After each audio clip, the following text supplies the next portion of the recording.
ഏറ്റവും പ്രധാനമായി മഴ ശക്തമായി തന്നെ ഈ മേഖലകളിൽ പെയ്യുന്നുണ്ട് എന്നുള്ളതാണ് ഏറ്റവും ദൗർഭാഗ്യകരമായിട്ടുള്ള കാര്യം. ഇന്നലെ രാത്രിയിലും ഇന്ന് രാവിലെയൊക്കെ അതിശക്തമായ മഴ തന്നെയാണ് പെയ്യുന്നത്. മഴ ചില സമയങ്ങളിൽ മാറി നിൽക്കുന്നുണ്ടെങ്കിലും മറ്റ് സമയങ്ങളിൽ അതിശക്തമായി തന്നെ പെയ്യുകയാണ്. ഇപ്പോഴും മഴ ഈ ഒരു മേഖലയിൽ പെയ്തുകൊണ്ടിരിക്കുന്നു എന്നുള്ളതാണ് ഏറ്റവും ദൗർഭാഗ്യകരമായി. നമുക്ക് പിന്നിൽ കാണുന്ന ഈ ഒരു പ്രദേശമാണ് ഇന്നലെ അപകടം നടന്ന ഒരു പ്രദേശം. നമുക്ക് ഇന്നലെ വെല്ലുവിളി ആയിരുന്നത് ഈ ഒരു റോഡായിരുന്നു. ഈ റോഡ് പൂർണ്ണമായും മൺകൂന കൊണ്ട് നിറഞ്ഞിരുന്നു.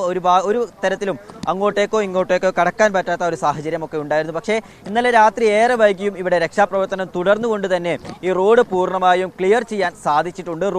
റോഡ് പൂർണ്ണമായും ഗതാഗത യോഗ്യമാക്കിക്കൊണ്ട് റോഡിന് ഇരുവശത്തേക്കുമായി മണ്ണ് നീക്കം ചെയ്ത് ഇപ്പോൾ റോഡ് ഗതാഗത യോഗ്യമാക്കിയിട്ടുണ്ട്. അടിയന്തര വാഹനങ്ങളൊക്കെ തന്നെ ഇപ്പോൾ റോഡിലൂടെ കടന്നു പോകുന്നുണ്ട് എന്നുള്ളതാണ് മറ്റൊരു ആശ്വാസകരമായിട്ടുള്ള കാര്യം.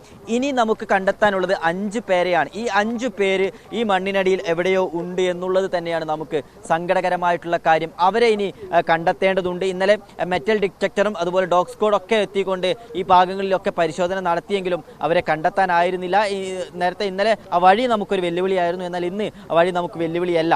അപ്പോൾ ഇനിയുള്ളത് ഈ റോഡിന് ഇരുവശത്തുമായി കാണുന്ന മൺകൂനകളിൽ അവർ പെട്ടിട്ടുണ്ട് എന്നുള്ളതാണ്. ഇനി ഒരു പക്ഷേ അത് ഇന്ന് വൈകുന്നേരത്തോടു കൂടി രക്ഷാപ്രവർത്തനം പൂർത്തിയാക്കുമെന്നുള്ളതാണ് ഇന്നലെ മന്ത്രി പറഞ്ഞിരിക്കുന്നത്. അതുകൊണ്ട് ഇന്ന് വൈകുന്നേരത്തോടു കൂടി അത് പൂർത്തിയാക്കുമെന്നുള്ള പ്രതീക്ഷയിൽ തന്നെയാണ് നമ്മളും ഉള്ളത്. ഇനിയുള്ളത് ഈ റോഡിന്റെ താഴ്ഭാഗത്തുള്ള മണ്ണിനടിയിൽ ആളുകൾ പെട്ടിട്ടുണ്ടോ എന്നുള്ളതാണ് പരിശോധിക്കേണ്ടത്.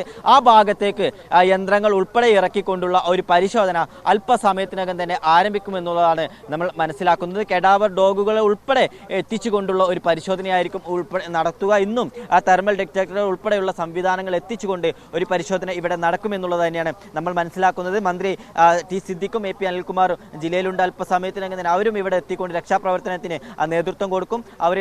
അവരുടെ നേതൃത്വത്തിലായിരിക്കും ഈ പ്രവർത്തനങ്ങളെല്ലാം ഏകോപിപ്പിച്ചുകൊണ്ടുള്ള ഒരു പ്രവർത്തനം ഇവിടെ നടക്കുക. മറ്റൊന്ന് മുഖ്യമന്ത്രിയാണ്. മുഖ്യമന്ത്രി ഉച്ചയോടുകൂടി ജില്ലയിലെത്തും എന്നുള്ളതാണ് നമ്മൾ മനസ്സിലാക്കുന്നത്. 1 മണിയോടുകൂടി ഈ ദുരന്തം നടന്ന കള്ളാടി പദ്ധതി പ്രദേശത്തേക്ക് എത്തുമെന്നുള്ളതാണ് അറിയിച്ചിരിക്കുന്നത്. ഇനിയുള്ളത് ക്യാമ്പുകളിൽ കഴിയുന്ന ആളുകളുണ്ട്, മറ്റ് ആശുപത്രി കാര്യങ്ങളൊക്കെ ഉണ്ട്. പക്ഷേ ഇനി നമ്മൾ ഈ ഒരു ഭാഗമുണ്ട്. ഇന്നലെ നമ്മൾ സൂചിപ്പിച്ച മണ്ണ് ഇടിഞ്ഞു വന്നു എന്ന് പറയുന്ന ആ ഒരു ഭാഗം തുരങ്കത്തിന് വേണ്ടി, അതായത് കറക്റ്റ് തുരങ്കം വന്ന് ഇറങ്ങുന്ന ആ ഒരു ഭാഗത്ത് നിർമ്മിച്ച കോൺക്രീറ്റ് ഭിത്തിയാണ് പൂർണ്ണമായും തകർന്നുകൊണ്ട് ആ ഭാഗത്ത് കൂട്ടിയിട്ട മണ്ണും ചെളിയും ഉൾപ്പെടെ അടർത്തി മാറ്റിക്കൊണ്ട് റോഡിലേക്ക് എത്തുകയും നിലവിലെ ആ കണക്ക് വെച്ച് 3 പേർക്ക് ജീവൻ നഷ്ടപ്പെടുന്ന ഒരു സാഹചര്യമുണ്ടായി.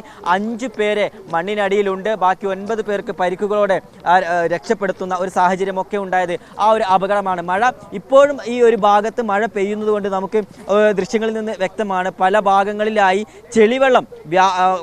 ചെളിവെള്ളം ഈ ഒരു റോഡിലേക്ക് ഇറങ്ങി വരുന്ന കാഴ്ചയും നമുക്ക് ഇവിടെ നിന്ന് വ്യക്തമായി തന്നെ കാണാൻ കഴിയുമെന്നുള്ളതാണ്. ഇപ്പോഴും മഴ തുടരുന്നതാണ് രക്ഷാപ്രവർത്തനത്തിന് വെല്ലുവിളിയാകുമോ എന്നുള്ളൊരു സംശയത്തിൽ നിൽക്കുന്നത്.